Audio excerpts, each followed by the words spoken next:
This is the Texas Land Guys podcast, hosted by brothers Tim Dosch and Tom Dosch. With their partners David Marshall and Trip Rich, they have built DMRE, the leading land brokerage in Texas. With decades of experience brokering deals between landowners and real estate developers, they take you inside the deals that move the market.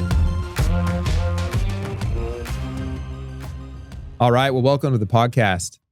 Tim, I think this is going to be a fun topic today. We're going to talk about why we started a land investment company a couple of years ago, and we've gotten to be a part of quite a few pretty exciting deals and gotten to meet a lot of people through the process. And I think it's something we talked about doing for a long time. Yeah, it's been a lot of fun. It's a fun conversation because when you go through the process of starting something that you feel passionate about, but you don't really know what the path is going to be, which is, I think, for sure what happened with this. And you wonder, can we do this? How's it going to work? A lot of things have to come together, and it's amazing the support we've had in the market. We've had incredible investors. We've been blessed to make some amazing buys and some amazing sales, and also just being able to do some unique deals with some of our clients, which has been fun too. And so I'm excited about how this continues to grow and develop. I'm really proud of the Ascent team. We've hired some great folks, and just all around, it's been a really fun experience, and I'm excited. I feel like we're just getting started, so excited for the future of Ascent. Yeah, so maybe we could hit just really quick a little bit of the origin of it, and I know you mentioned Ascent, so you and I think we were probably the ones that can take credit for the name, and I think we both love the outdoors. You lived for a long time in Alaska before I came onto the scene, and then we both lived in Montana for a long time, and so the idea of mountains and the idea of climbing mountains, we both love. So do you remember when we were sending notepads back and forth on our phones with like different logos? We were trying to draw the logo. I don't know that either one of us are great logo creators, but we like to at least, do the rough draft, then hire someone to actually do it professionally. But yeah, it's funny. We both have a real history in the mountains, and we love going to the mountains whenever we can, but we both live in Texas, which unfortunately is very flat, especially Houston's very flat. So we're about as far away from, kind of what feels like home to us as possible.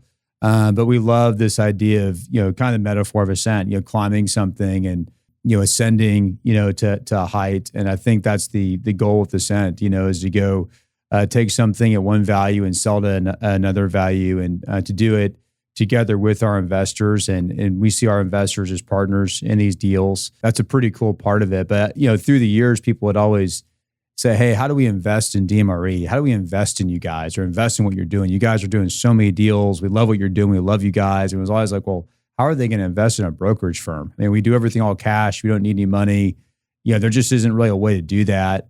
And also through the years, we would see these deals where it's like, man, this is just a real deal. Like no one really gets it. None of the developers want to do it. Maybe there's some problem with it that we know can be fixed, a utility problem, or maybe there's an access problem right now, or, there are all these different kinds of issues that a lot of times developers want to see worked out before they can go close.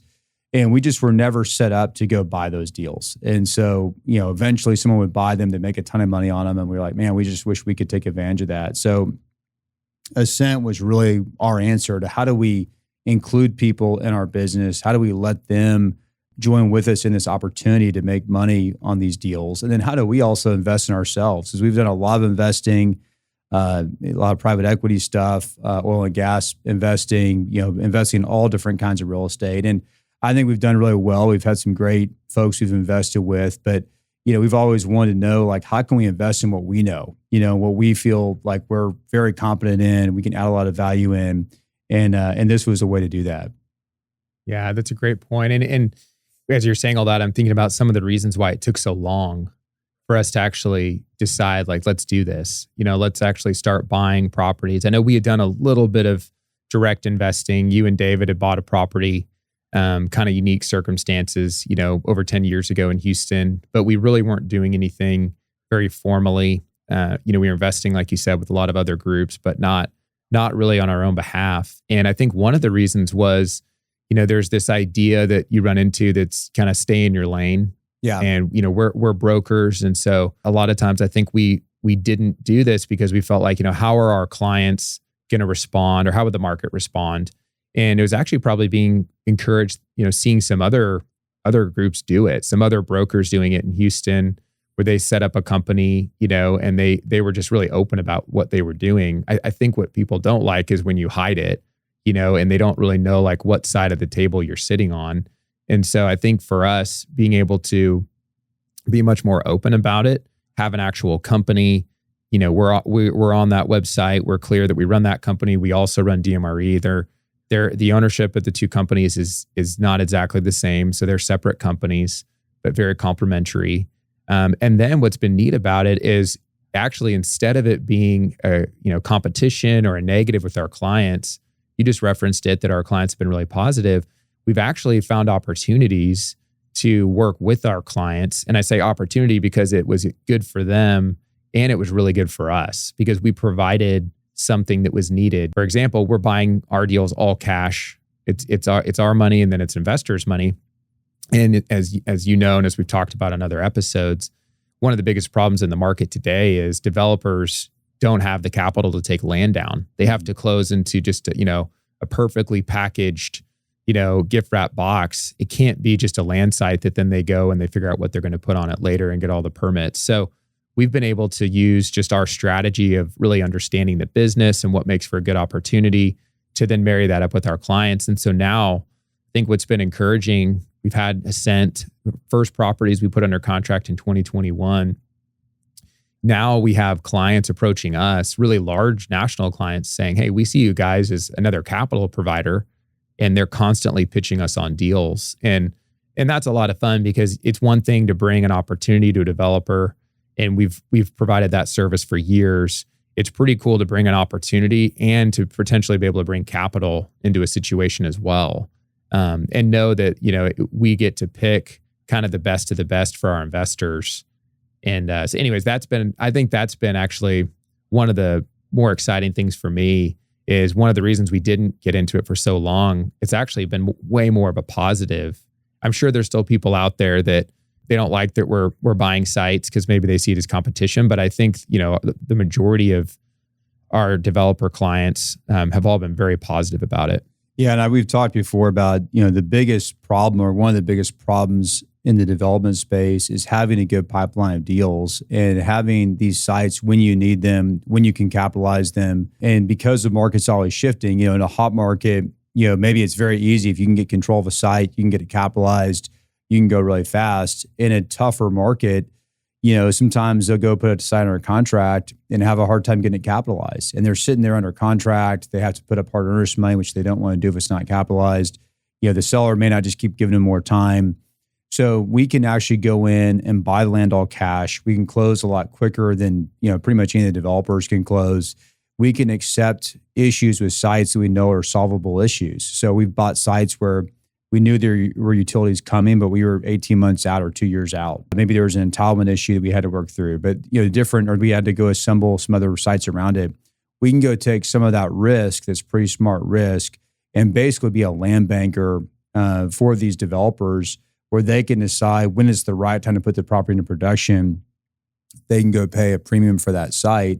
And then also, we've seen good sellers and bad sellers. We could if you characterize people that way, but a lot of times sellers will not know where to negotiate on a deal. They're trying to get the best deal for themselves. And so they tend to just be hard on everything. You can't have any time. You got to put up 5% earnest money. You got to put up hard money day one. I'm not going to give you an extension because there's a zoning issue or utility issue. Things that don't help the developer pay the highest price. And what we know is that land is such a small piece of the capital stack that developers can pay a little bit more for the site if everything is optimized. And if they're given the right time to be able to go get all the entitlements figured out, all the utilities figured out, being able to get the deal fully capitalized, get it permitted, and literally get it ready to develop. If you can get them to that place, you're able to get a really good price for that property. And so we're able to optimize that with Ascent, with these sites, because we're buying sites that we see as future development sites. Everything we buy, we believe could be developed for whatever the highest and best use is for that site. And then we're able to help our developers by giving them that opportunity and working with them under a time frame that makes sense for wherever the market is, which also benefits our investors because then we get the highest price we can get for that asset. And what's also been fun is starting to do some joint ventures with some different clients and look at, maybe staying in the deal, developing the asset together to really optimize the outcome for our investors, and also to help the developer get the deal capitalized. So there's been a lot of really cool conversations, and like you said, just opportunities we never even were expecting that have come about through this. And I think part of it might be how fast we were able to go buy these sites and how much money we were able to raise quickly and deploy. So maybe let's talk a little bit about just a track record since you said kind of late 21, we started putting some sites under contract, didn't close anything until 22, kind of the spring of 22, and actually had our first sale in kind of the late spring of 22. So maybe we can kind of talk about that, because we were basically buying at the top of the market. And it goes a little bit back into the strategy too, because we've been through the Great Recession, these different, brutal cycles in our business where, land can become very illiquid for a period of time. We do everything all cash. We capitalize holding costs ahead of time. We try and buy sites with ag exemptions so that our carry costs are low. So we're positioned for a downturn. We know that they're always going to be somewhere on the horizon. We don't know when they're coming, but we're never going to go buy a site and overextend ourselves to where if we had to go sit on it for a couple of years, it's a bad outcome for our investors. Maybe we can kind of talk about the track record and some of our strategy and how it's played out. Yeah. So, we've bought now 16 properties since our first acquisitions in early 22. Like I said, we put those first properties under contract in 21. I think the market was, it was so hot, and we've invested so much in technology and data, and we have so much access to information and sites that's completely internal to our company. It's proprietary. And, I think we're upwards of 50,000 sites now that we're tracking across the Texas Triangle. So it's an incredible amount of data. And we just started seeing these opportunities. And it first started up in Dallas, where we saw opportunities to go buy property, knowing that if we closed quickly and did something that, a developer client wouldn't want to do, we could turn around and we could sell that to a developer and give them more time. And so we did that. We put, offers out and properties under contract in Anna, Texas, and Greenville, Texas. We did one in Fort Worth. All of these kind of in that late 2021 timeframe. We didn't actually really officially start Ascent probably until early 2022, but we had several properties that were, under contract. And back then, the market was so hot that we had developers calling us on these properties, wanting to put them under contract when we were still under contract and hadn't closed. And I think something that's always been really important to us, you, me, and David, has been, we don't want to be just a flipper, someone that goes in, ties up a site, never intending to close, and then they're trying to, assign the contract for a fee, or they're trying to flip it. On all of these deals, we wanted to be able to say, we believe in the site, we believe in our basis, we will close. And then, the end goal is to sell it or to joint venture it, whatever that would be, but we will close on the site. And so we were getting these incredible offers from developers that just needed more time. And we didn't want to underwrite the deals that way. And so when we went, and raised the money on these deals, we didn't put, we're going to buy it and we're going to close in 3 months or 6 months or 9 months, and we're going to make a, 2X. We put, this is our underwriting. We think if we have to hold it for 3 years, this is what that's going to look like. And I'm really glad we did that, because it speaks to what you said. We ended up having to hold those sites, a lot longer than 3, 6, 9 months. Not all of them. One of them we did sell pretty quickly. The others we sold later in 24 and in 23. But I think that just underwriting that way really has given a lot of comfort to our investors, that that's the way that we look at it. And the fact that we've been able to return really strong returns, even buying it, you would assume would have been the top of the market, and then selling in more of a trough market, really just speaks to the overall strategy that you were referring to. So 16 properties purchased. We've had 5 dispositions. We purchased 7 of those properties in 22. And then we really readjusted. We didn't see buys that we liked in 23. There's really only one deal that we really liked, and we stepped into a big contract in Georgetown, Texas, and bought a site out there. There was a couple 100-acre site. And then really we started reloading in 24, and we started seeing deals that we liked a lot. And a lot of the activity has been in DFW, just because that's where, the market's probably stayed the strongest. Although now we're starting to see more and more opportunity in Houston that we really like. And we've bought, 3 of the 16 properties have also been in Central Texas. So it kind of gives you an idea of just where we've been, what we've done. That's a good point. I think one of the overarching beliefs that we have about the market is that when you buy good sites that are future development sites, that they tend to retain their value. And if you can give a developer time, you can still get some pretty good pricing, even in a market that's not that great. And so we were able to achieve on those sales you mentioned in 23 and 24. So we're talking about a down market. There's not a lot of transactions happening. Pricing is a little bit softer, but because we found the right developers to contract with, because we gave them the time they needed to get their deal done, we saw very good pricing. We were above pro forma. The pro forma that we had underwritten in a very frothy hot market, we still beat that in the trough of the market. And just speaks to how conservative we are and how we underwrite these deals. Then also to the resilience of these sites that are development sites tend to have value in good markets and bad markets. And for sure, the market we're going into, I'm excited with the sites that we still do have that are under contract that we're going to get some really good pricing and probably sell those here pretty quickly, just because the market's really coming back for these kind of sites and there's a lot of demand. Yeah, I think that's exactly right. I mean, we're seeing such an uptick in demand, and we've had the 5 dispositions. We still have the remaining properties, but several of those are under contract to sell in 2025, and then we're close to putting several others under contract, and then some we bought knowing they were going to be a little bit longer holds. Like we've had properties we've purchased where we felt so good about the basis that there was maybe some big infrastructure projects that were going to take a couple of years. But we're buying now knowing that if we waited a couple of years, we'd be competing, with end users and developers, and there's just an opportunity to buy early, or opportunities to go buy part of an assemblage. Something that you and I have talked about over the years. We've done so many site assemblages for developers, and they're really complicated. I know we've worked on them where you're dealing with 10 owners that you're trying to put together, and if you can get into the middle, of one of those assemblages at a really good basis.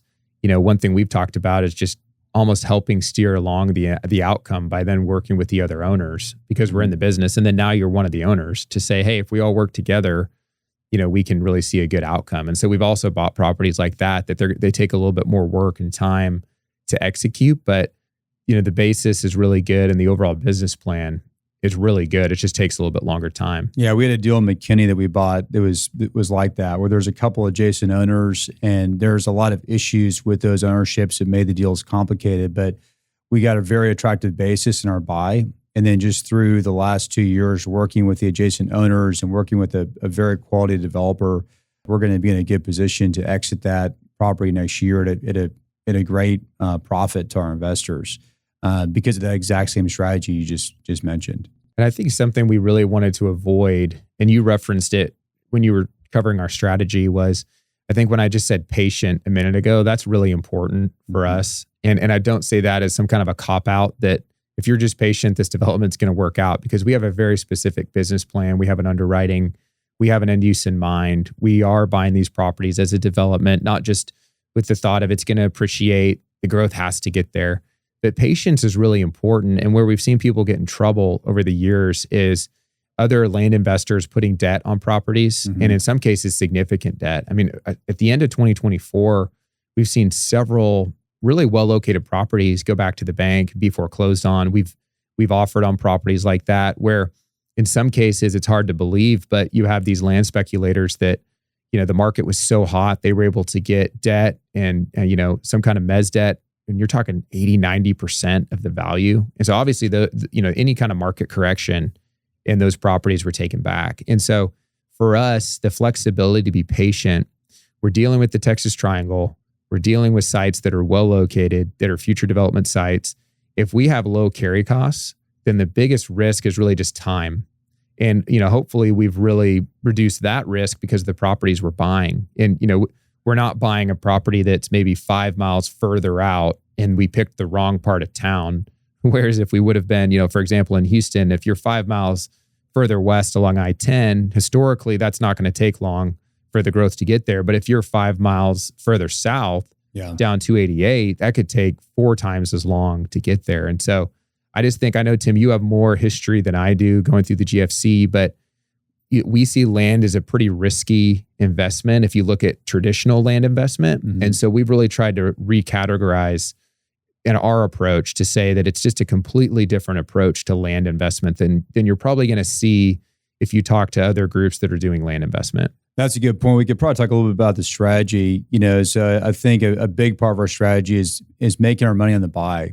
And because we're tracking 50 to 60,000 sites across all these submarkets, we're making hundreds of offers as a company with major developers across the state. We're seeing the market move every single day, and we're seeing the deals that fall out, the deals that close, seeing that pricing. And then we're seeing these opportunities where there's a site that has some issues or there's some kind of a dislocation in the market. And, maybe someone needs money, they got to close quick. And those are the deals that we're going and buying. And we're getting them at a discount to market or where we believe market will be if we can optimize it for an end user. And so buying right and then buying sites that we believe are, end user kind of sites, or maybe there's some things we can do to improve them to be end user sites. I think throughout my career where I've seen people get hurt on land investments is buying these sites for one thing with debt, like you said, is just a significant risk that no one should ever do. But then secondly, buying these path of growth sites where they're not end user sites, they're just kind of random land tracts. They have no utilities, no way to get utilities. You're dependent on a lot of things moving in that market for them to mature and be development sites. And sometimes what happens is there's this belief that, man, this is going to be the next play in a couple of years, if we just kind of wait. And then what happens is that takes 10 or 15 years to happen. And eventually it does happen, but you don't want to be the land investor sitting there waiting 15 years, for the story to come to be. So we're trying to find these sites where we believe this is on the cusp of development. These are sites we could put into production either right away or in the next, 2 years or so, assuming that all the development hurdles are figured out. And that's why we've been able to go buy sites and sell them relatively quickly and then go give our LPs a great profit. Yeah. And I was going to say, so it's huge that our value is in the buy. I mean, I think basis is so important to us. And then the other side of that is there's a huge value in the exit for us, because the way that we look at these deals is really Ascent wouldn't exist without DMRE, without the knowledge and the data that we have from DMRE, from being in the business for so long. You've been in the business now doing land brokerage for over 20 years. You look at just our combined experience, you look at the number of professionals we have, and all of our investment has really been Texas Triangle based, where we have boots on the ground, successful offices. And so you think about that and you think about now being able to use DMRE's just marketing strategy and expertise to say, here's a great opportunity that we're buying. A lot of times the sites we're buying are off market, or maybe they're listed by, a more of like a realtor or a less well-known broker. They're not going out to, a very wide audience. And if they are on, some kind of a LoopNet, Crexi type platform, that's a very passive way of marketing it. So they're probably not getting into the right hands and being really just marketed the way that we then in turn go and market our sites. And so a huge value for, us and our investors has been being able to buy right. And then knowing that you bought, and, if you're at 60% of what we know to be market value, what we could sell it at today, if we marketed it, then over a 3-year hold period, if there's any kind of an appreciation, and then us going and really getting it directly in front of the right buyers. We're not trying to get an unrealistic price. We're not trying to get someone to pay over market. We're just getting it in front of the right buyers. And then you reference being a reasonable seller and giving time and the time necessary for a buyer to execute. You put that together, and that really just allows for a maximization of the end goal, which is the profits at the end of the day. No, that's right. That's a great point. I think part of the experience of selling sites across the state and all these markets and having a lot of experience with all the developers. I mean, there's hundreds of developers we work with as a company, and there's definitely a tier system of the groups that are pay a good price, do what they say they'll do, get deals closed, low transaction risk. There's groups that are in and out of the market, don't always close. Maybe we'll be in the market for a period of time and then they're out of the market. There's a couple of groups that are known for dropping sites or known for, tying a site up at one price, then retrading. And so there's a lot of value in when we go get 4 or 5 offers on an Ascent site that we're listing to say, hey, there's these 2 or 3 developers. We want one of them to buy it because we know we can work with them. We know we can trust them. We know that they're going to fall through and they're going to close. And there could be hurdles, there could be issues. We'll be flexible with them and work with them on those things if they're legitimate. But we're not going to go waste time with a developer that is maybe going to offer us a big price but can't perform on that number. Yeah, and that's a great kind of an aside that benefits us so much on the brokerage side when we're representing, not ourselves but other clients on listings. Now that we have been a seller on so many of these deals, and just knowing that we have represented so many landowners over the years, our ability to just understand, who are the developers that, maybe they're the squeaky wheel and they're constantly calling and they need deals and they need sites, but for years we haven't seen them execute on really anything. And then who are the developers that, from a transaction standpoint, if they make an offer and commit to a deal, no one has 100% hit ratio no matter what they tell you, but they have a really high hit ratio. And we're multiple driven, not IRR driven, but at the same time, we're trying to, exit these properties really as quick as we can within reason. We know we'll have to hold them for probably at least, 1 to 3 years. We've held everything for probably 12 to maybe 24 months at this point, some a little bit longer, but we're trying to move them if we think we can get a market price and work with a good developer. And so I think that's an important part of it as well, that we don't want to have a false start. We don't want to go find somebody and waste 6 months with them and then they drop it and then we're back to market again. And, not to say that couldn't happen, but there's a lot of value for us in finding a developer who can perform.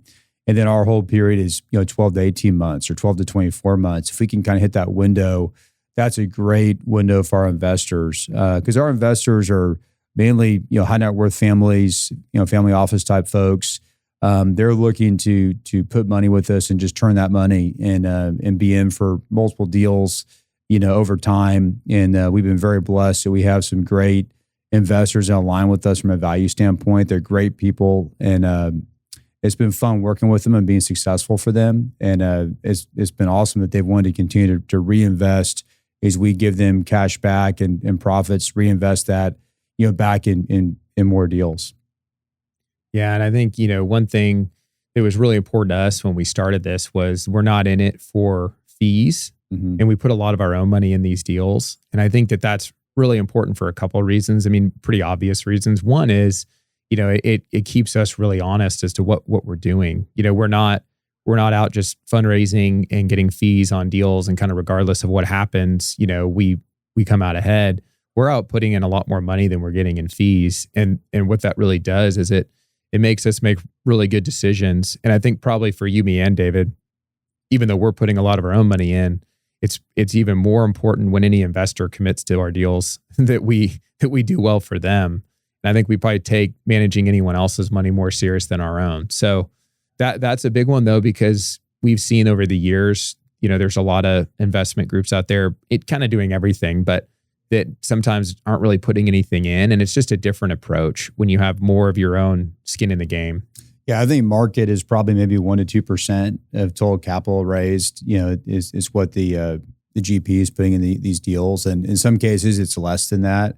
So most groups who do, kind of the model that we've chosen to do are really doing it for fees.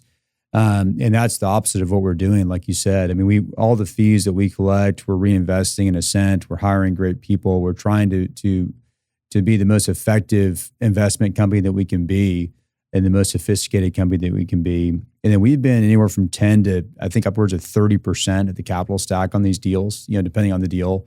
I think at the lowest, 10%. And then we've also had a lot of our employees invest with us, which has been a lot of fun. Because I think, I'm sure you relate to this, Tom. One of the things I really appreciated, being young in the business and working with, some of our partners at Apartment Realty Advisors, they would always let us in deals, let us in investment opportunities, and sometimes at, much smaller numbers that weren't very helpful to them to be investing in, but letting us get a little bit of taste, of investment and getting in, 15, 20 grand, 50 grand in a deal. and then getting some return on that and putting some money away. And I think as a broker, there's so much value in investing every single year. And a lot of these deals, it might take you 5 years or 7 years to really realize that return and the benefit of that. But when you start doing that when you're young, you get to be a little bit older, and there's just this every year there's, you're getting paid back on deals you invested in the past. And you're starting to sort of stock up money away for your future. So you're not fully dependent on the brokerage business, which can be super up and down. We can have great cycles where just there's a lot of money coming in, and cycles where there's not a lot of money coming in. And having that passive income coming in throughout the year, whether it's a good year or a bad year, is really nice.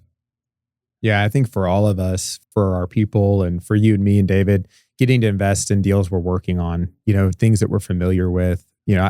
A lot of times the way I'll explain it is that, as a brokerage, we do a lot more development land than we do land speculation investment brokerage.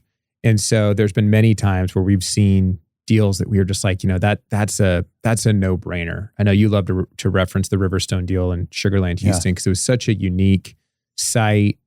In Houston, there's no higher barriers to entry in just a good market than that. And, we didn't have this set up at the time. That was a number of years ago. But, on the brokerage side, we did our best to try to convince developers that they needed to go down there. And ultimately, a developer did go down there, but it wasn't one of the groups that we had been working with. And that frustration that we had seen over the years, when just with the market knowledge we had, with the data we were tracking, that we knew this is an incredible investment. If only we were set up to go buy this property instead of, trying to convince 50 developers that keep passing, that this isn't going to work. I think that's been really fun to get to look at deals from a different perspective. And, we're extremely picky. I mean, you think about, we're tracking over 50,000 sites in the Texas Triangle, yet, we bought 16 deals in basically 3 years. Yeah. And it hasn't really been for a lack of capital, because we have great investors and we've had, built a really good track record.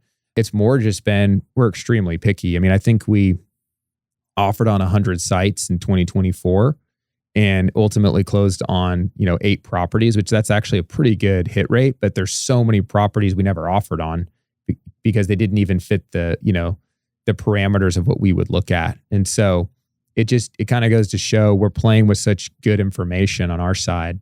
It allows us to be really picky. And when we're putting our own money in, it makes us even be more picky. Yeah, I think it's a great point about that Riverstone deal, because I think when you're a good land broker, especially a good buyer rep land broker, what makes you good is you're always a little bit ahead of where the developers are. So you're looking at what's the next area? What's the area where there's an opportunity, you go build a deal and you're on kind of maybe it's a little bit pioneering, but it's going to outperform, because of some certain characteristics of that market. And so, like you said, there's been so many deals in the past where we've been begging people to buy them sometimes for years because we just believed in the story, believed in the deal. And then when someone finally did buy it, they crushed it, but it just took a while for the developers to be able to get there. And so with Ascent, we have the opportunity to go buy those sites now and then realize that appreciation and that story kind of coming together and wait for the developers to come around to when that's the opportunity that they want to pursue because the market's kind of come to it. And so, as we kind of wrap up talking about this, looking ahead. So, I think we've been extremely blessed just with the investors, like you said, that we get to work with, that we share values with, that have been a huge support and our team and the deals that our team has brought. And then, getting to work with a lot of our clients on these exits. And we're very excited about new deals we're looking at across the triangle. And, I think 2025, 2026, there's going to be a big kind of positive cycle in the real estate market in Texas. And all of the projections for Texas and the Texas Triangle are so positive from a job and population standpoint. What are you excited about, or what are some kind of predictions you have for our investment strategy and focus as we kind of go forward into what's developing into really just a new cycle? I mean, I think probably the biggest thing is I'm very thankful for our investors and just the support we continue to have with them, that their excitement to go do new deals and just the relationships there. And I think you made the comment earlier that how we for us, investing other people's money, sometimes people say, if it's other people's money, it doesn't really matter. You're okay to lose it. I think we think the opposite. We'd much rather lose our own money than someone else's money. And we've always kind of operated that way. And then we put a lot of our own money with their money. So what I'm excited about is really probably being able to sell out of pretty much everything we have. And like you said, a lot of it's under contract. It's some really good numbers. The deals that aren't under contract yet are positioned well to sell in this next cycle. And so being able to round trip a lot of those deals and pay our investors back. And then, it's going to be a different market, but I think there's a lot of buying opportunity in this market for Ascent. And then there's a lot more opportunity to pretty quickly, position those properties with developers, for sales or partial sales. One of the things we've been doing is buying bigger sites, larger deals from a capital standpoint, where a developer wouldn't typically buy that big of a site, but they may want one phase of that site. So maybe it's a 3-phase deal or 2-phase deal. We can go in and buy it and close quickly, and then we can turn around immediately and work with one of our developer clients to take down a phase of that site and start returning capital to our investors quickly. So this kind of a market, I think, will lend itself to that more than what we've seen in the last 2 years, even though we were still able to do that in the last 2 years. So, and then I think also just growing our Ascent team, we want to make a couple key hires and continue to grow the team, grow our ability to do different kinds of deals, more land development, single family lot deals. We've talked a lot about retail deals. We have had some retail sites that we've sold, and we continually look at sites that have a retail component. So looking at sites more as a mixed use site, not just, multifamily or industrial or single family, but maybe it's a combination of 2 or 3 of those uses, and really maximizing, the pricing for the investors. So those are a couple things, but I've just been so blessed to get to do it with you and with David, and really to get to do with our whole team across DMRE, because it's really a team effort for the DMRE folks and the Ascent folks to make it successful. And it's been a lot of fun. Yeah, I agree with what you said. And I think that the one thing you said that I'll go a little deeper on is just that idea of getting to work more with our developer clients and being seen even more as kind of a resource and an opportunity for both of us, for us to maybe warehouse, a second or a third phase of a development or joint venture land into a development with a client, or even just close on a land site. We've looked at some sites here in Dallas with clients where they've zoned a site, but there's just a gap. They have to close, but then they won't be able to break ground for maybe 8 to 12 months. So Ascent stepping in, acquiring that land and holding it, and then maybe rolling it into a venture on the vertical development. I think both of us get really excited talking about structuring deals because there's so much opportunity in how deals can be structured. And for us, we have so much flexibility and just creativity in how we can look at deals because it's all cash and there's no kind of clock on us. And because our carry is low, it's really just, do we believe in the location? Do we believe in the, what's going to be developed there? We're going to be really picky, like I said, but we love seeing that deal flow. And I think there's going to be a lot more deals to do in conjunction with our developer clients, versus what we kind of started out doing, which was more of buying and holding and then selling. I think that, doing things in conjunction and joint ventures, and even having developers bringing us opportunities as just a capital provider. Those are really fun conversations just to try to look at ourselves as a resource and have the ability to maybe step in some of those cases and help make a deal happen. Yeah, I think that's a good point. The opportunity right now, with developers needing to capitalize deals and getting creative in how they capitalize deals, and then being in a cycle with very strong fundamentals, with some level of supply gap, depending on which market you're talking about, but a supply gap because of a lack of development in the last 2 years. If there was ever a time to go build a deal and be in it, this is now. I mean, I think as an investor. And so, we may not always feel that way. There might be times in the market where we'd rather just be a seller and sell the land and let someone else go, try and time the market and be perfect with it. But I think right now is a great time to maybe sell some sites, but also joint venture some sites. We have some ongoing conversations that are very real on that side as well with some of our sites. That'll be fun to kind of work through that and get to experience some of those. Yeah, and I think from a prediction standpoint, I think that we expect that 2025 will place more capital than we've ever placed in the history of Ascent, in a single year, and potentially, pretty close to what we've placed all time. We have, like you said, very thankful for having a lot of capital availability. And we really believe that the opportunity in the market, because we're heading into this, this good cycle, there's going to be a really big opportunity in the first half of 25 to be buying sites, and that'll continue through 2025. And we believe we can always find opportunity. A lot of times it's easier to find it in the down market. You just have to have the conviction and the belief that things are going to come back, because it can be hard to buy when values are falling. But I think that we're really excited about the pace that we're at, and just the opportunities that we are already working on, putting under contract to close into 2025. Yeah, I'm very thankful for the buys we made this year. I mean, it was critical to get the money out we did this year and go buy the 8 deals we bought. They're all great sites. I think we made some really good buys and positioned very well for this upcoming market. And I think this year we placed the same amount of money we placed in both 22 and 23 combined. So we placed a lot of money. I agree with you. I expect us to, probably place, much more next year, because I think there's still a really good opportunity in the market to make some good buys. And so I'm excited about that. That's going to be a lot of fun. Well, this is good. And I agree, Tim. It's been fun to go on this journey with you and David. I think that, we did a couple episodes on our history at DMRE, working at ARA together, working at Newmark together, starting DMRE, starting our nonprofit, 100 Times Harvest, and now starting, Ascent. It's fun to get to do things they're separate, but they're all really complementary, and to get to do them with both you and David is a lot of fun.